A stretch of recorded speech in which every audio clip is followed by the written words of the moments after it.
اور جامع ترمذی کے اندر یہ حدیث نمبر ہے 3775۔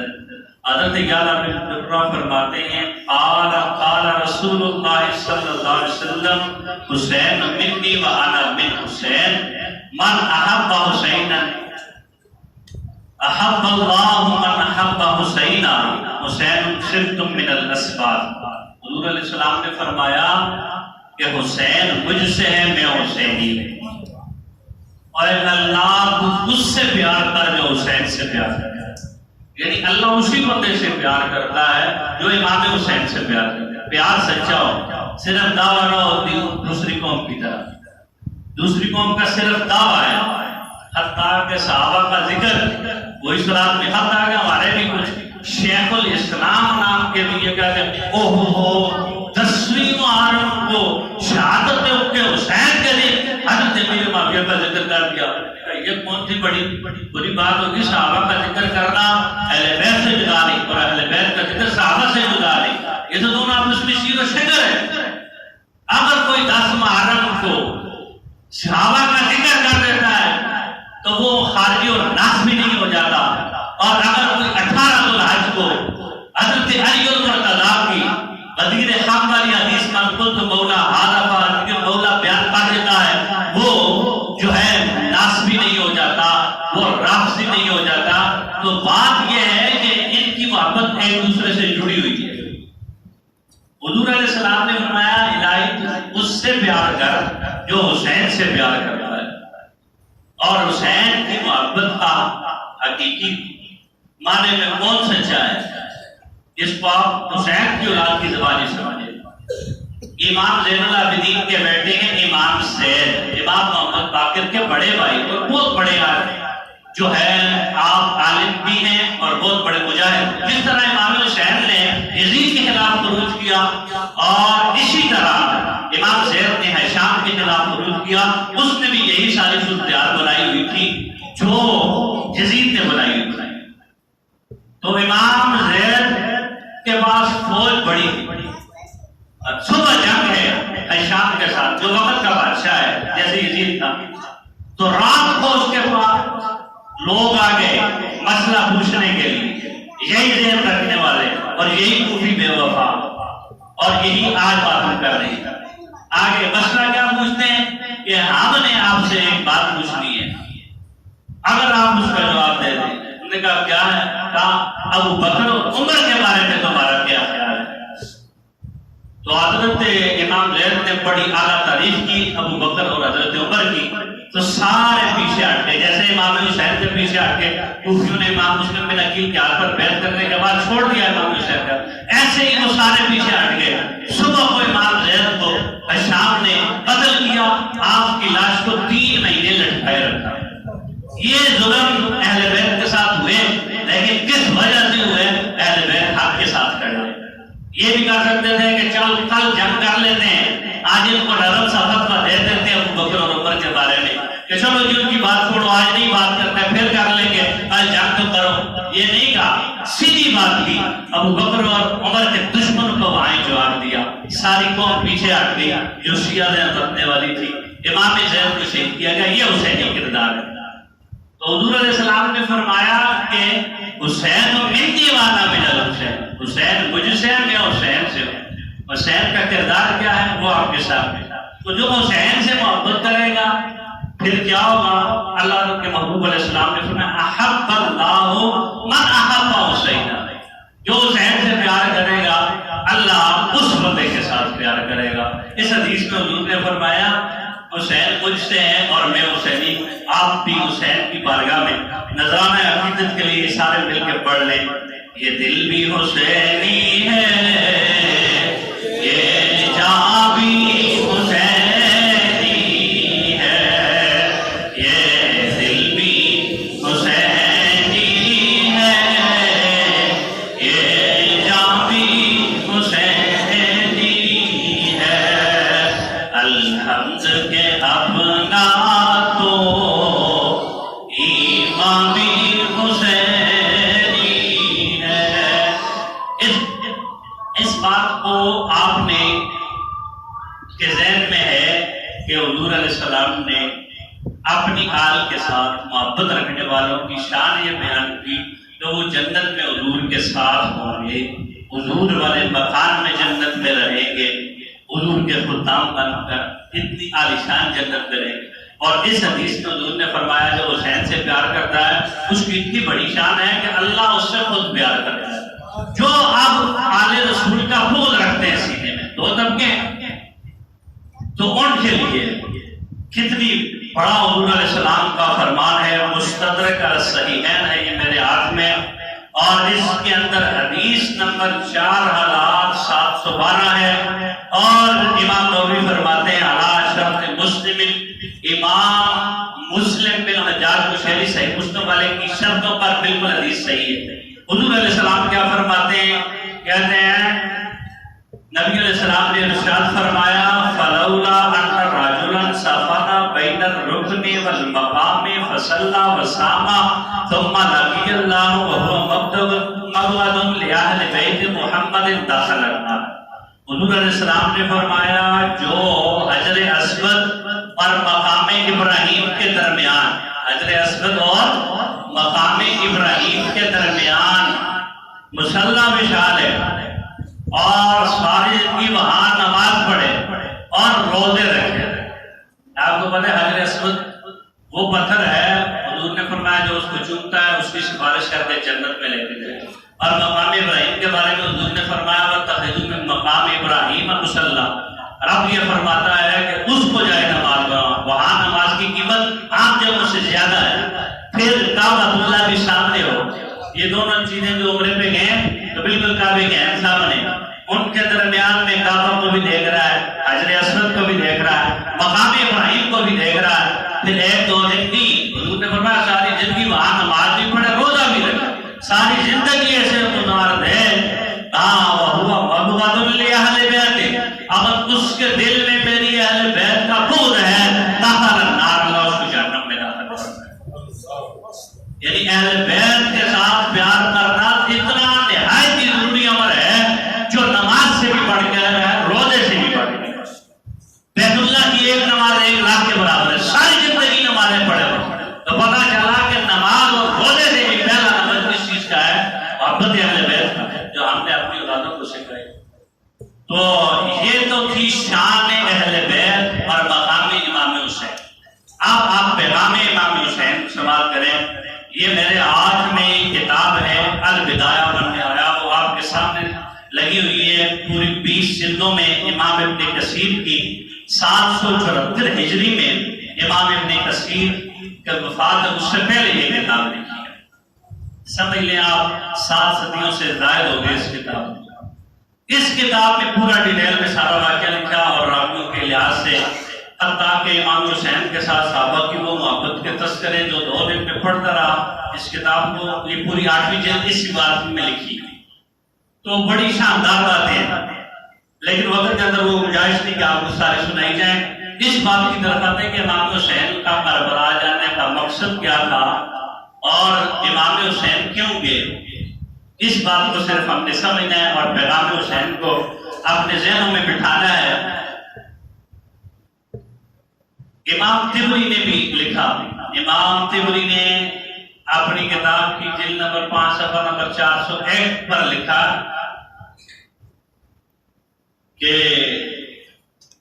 امام حسین رضی اللہ تعالیٰ جب مدینے سے مکے گئے، مکے سے جب گئے تو 8 ذو الحج تک، کیا کون سا دن تھا؟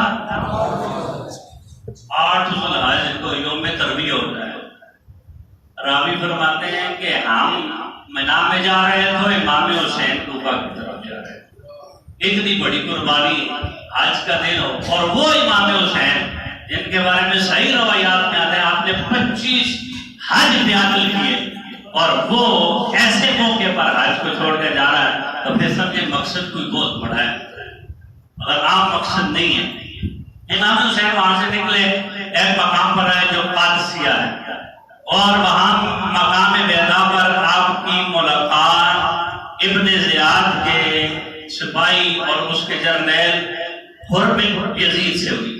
حر بن یزید وہاں 1000 کا لشکر لے کر آیا اور امام حسین کا محاصرہ کر لیا، چاروں طرف سے گھیر لیا، اور وہاں راوی فرماتے ہیں رواہ وغیرہ قال لما دہا وقت ظہر امر حسین الحجاج بن مسروق الجوفی فاصل، جب وہاں ظہر کی نماز کا وقت ہو گیا، محاصرہ امام کا کیا ہوا ہے، تو امام حسین نے حجاج بن مسروق جوفی کو کہا کہ اذان ظہر دو، اذان ظہر پڑی گی تو حضرت امام حسین باہر آئے، آپ کا نتیبن باندھا ہوا تھا اور نیلین پہنے ہوئے تھے، فَحَتَبَ النَّاسِ مَنْ أَصْحَابِهِ وَأَعْدَائِهِ، تو امام حسین رضی اللہ تعالیٰ نے پھر اپنے ساتھیوں سے باتیں کی اور پھر مخاطب ہوئے حر بن یزید سے، کہا تم نے یہ مقام بیضا کی وعدہ قادسیہ کے مقام پر کہ تم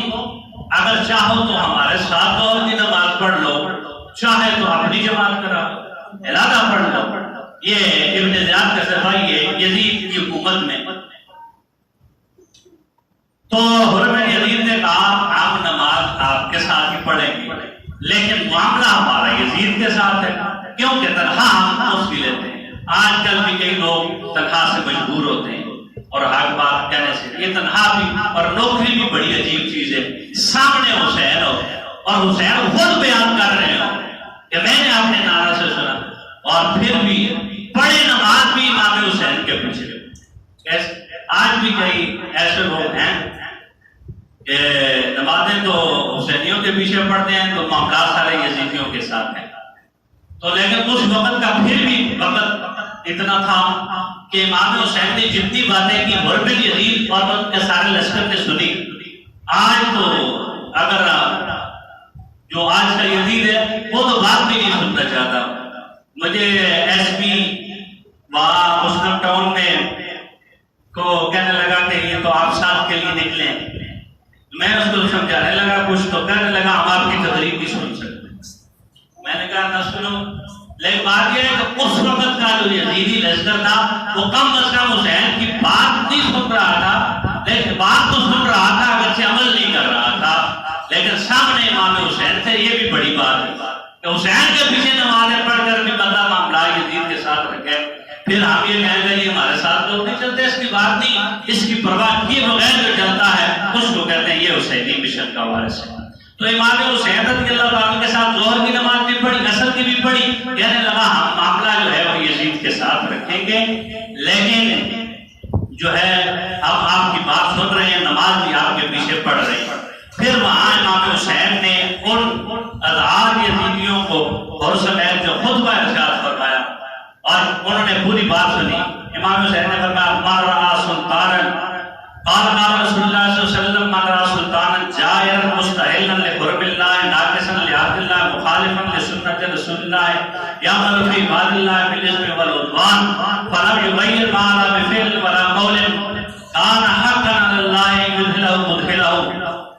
امام حسین نے یہ پورا خطبہ ارشاد فرمایا کہ آج کے جو حکمران ہیں، حضور علیہ السلام نے فرمایا جب تم ظالم حکمران کو دیکھو وہ اللہ کی حرام کردہ چیزوں کو حلال کر رہا ہو، اللہ کے عہد کو توڑ رہا ہو، رسول اللہ کی سنت کو چھوڑ رہا ہو، اور لوگ اللہ کی مخلوق پر ظلم اور گناہ والا معاملہ کر رہا ہو، فلم یغیر، تم اس کو بدلو بفعل، اپنی طاقت کے ساتھ، ولا قول، اور اپنی زبان کے ساتھ، کان حقا علی اللہ، اگر تم ایسا نہیں کرو گے تو اللہ تعالیٰ جہاں اس ظالم حکمران کو داخل کرے گا وہاں ہی تمہیں بھی داخل کرے گا۔ اس کے بعد امام حسین نے کہا آج یزید جو ہے اس نے اللہ کی حرام کردہ چیزوں کو حلال کر دیا، اس نے لوگوں کے ساتھ ظلم اور گناہ والا معاملہ کیا، اس نے اللہ کے عہد کو توڑ لیا، اس لیے حسین اس کے مقابلے میں نکلا۔ لیکن یہ ساری باتیں جو امام حسین نے جمعے میں بھی ہم نے عرض کی، جو امام حسین نے وہاں خطبہ دیا، اس میں امام حسین نے کیا پیغام دیا کہ یہ اس وقت کے حکمرانوں کے معاملات یہ ہیں، اور آج ہم یہ سوچیں کہ ہمارے حکمرانوں کے معاملات کیا ہیں۔ کیا یہ اللہ کے عہد کو توڑ نہیں رہے؟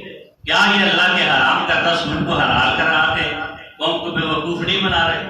کیا یہ حق میں نبوت کے ڈاکو نہیں ہے؟ کیا یہ حضور کے گستاخوں کو باہر بھیجنے والے نہیں ہیں؟ تو یہ حدیث حضرت امام حسین نے سنائی جب حضور کا نواسا، وہ بھی جن کی گردن کو حضور چومے، جن کو حضور اپنے جسم سے لٹکائے ہوئے، جن کی خاطر حضور سجدے کو لمبا کر دے، وہ حسین جب فرمان حسین سنا رہا ہے اور سامنے یزید اور لوگ اپنی تنہاؤں سے اور کہیں گے حرام کی تھی، آج بھی لوگ یہی کہتے ہیں، اس کے وقت کے لوگوں نے کہا حرام نہیں تھی، ہم ظالم کے سامنے کیسے کھڑے ہو سکتے؟ جو بھی ظالم کے سامنے کھڑا ہوا اس کو نتیجہ آپ نے دیکھا ہے۔ آج یزید کے 18 بیٹے تھے، یزیدی نسل ہی رب نے ختم کیا۔ حسین کا ایک بیٹا تھا، ہر گلی محلے میں آپ کو سید ملے گا۔ آپ صدام حسین کو دیکھیں، آج اس کا نام باقی ہے، ہر جگہ اس کا نام لیا جاتا ہے جہاں بھی حق لمحدار ہے۔ لیکن اس کے مقابلے میں جو امریکہ کا صدر تھا، اس کا آج نام ہے۔ آپ دیکھ رہے ہیں کہ جتنے ظلم ہوئے، لیکن لوگوں نے دیکھا کہ آج ہر طرف ہر ذرا بھی دانت رکھنے والے نوجوان کے سینے میں خادم حسین کی محبت ہے، ظالم حکمران کے سامنے کھڑے۔ ان سب کے سامنے ایک چیز کیا تھی؟ اسوہ حسین۔ حسین نے یہ نہیں کہا 1 لاکھ ہو جائے گی، وہ 30,000 ہو جائے گی، ہم تو 72 تانے دار نہیں، ظالم کے مقابلے میں کھڑے ہو جاؤ۔ یہ نعرہ حسینی ہے اور حسین کا یہ کردار ہے۔ آج اگر ہم پھر انہی ظالموں کے ساتھ جو اللہ کی حدود کو معطل کر رہے ہیں، جو ظلم اور ناانصافی کا معاملہ ہم کے ساتھ کر رہے ہیں، پھر بھی ہم انہی کو ووٹ دے رہے ہیں، پھر بھی ہم انہی کے نعرے اور انہی کے برکت بنے ہوئے ہیں، پھر ہم حسینی نہیں، پھر حسین سے بغاوت ہے، پھر امام حسین ہماری کبھی سفارش نہیں کرے۔ اور امام حسین نے اس موقع پر فرمایا انا احق وہی کہہ رہا کہ میں ہی سب سے زیادہ اقدار ہوں اس بات کا کہ میں یزید کے کرتوتوں کے مقابلے میں ان کو اپنے ہاتھ سے بدلوں گا۔ اسی لیے امام حسین اس کے سارے شریعت کی خلاف باتوں کی وجہ سے اس کے مقابلے میں ہے۔ اور امام حسین کا دوسری طرف یہ بھی عظیم الشان، آپ کے پاس جب بھی کوئی منگتا تھا، حتیٰ کہ ایک عورت جس نے آپ کے ساتھ کچھ معاملہ کیا تھا، وہ جب آئی تو 2000 بکریاں امام حسین نے اس کو دی، اور جب ایک مانگنے والا تو اس کو جو ہے 5 تھیلیاں سونے کی بری ہوئی، یعنی 5000 دینار دیتی اس کو۔ اور امام حسین رضی اللہ تعالیٰ کی یہ صحابت ہمیں یہ دعوت دیتی ہے کہ ہمیں بھی حسینی ہے تو ہمیں ایک مشکل حالات میں اپنے ان بھائیوں کا ساتھ دینا چاہیے جو سیلاب سے متاثر ہوئے۔ اللہ تعالیٰ کی بارگاہ میں دعا ہے اللہ ہمیں حسینی مشن کو زندہ رکھنے اور حسین کے نقش قدم پر چلنے کی توفیق عطا فرمائے۔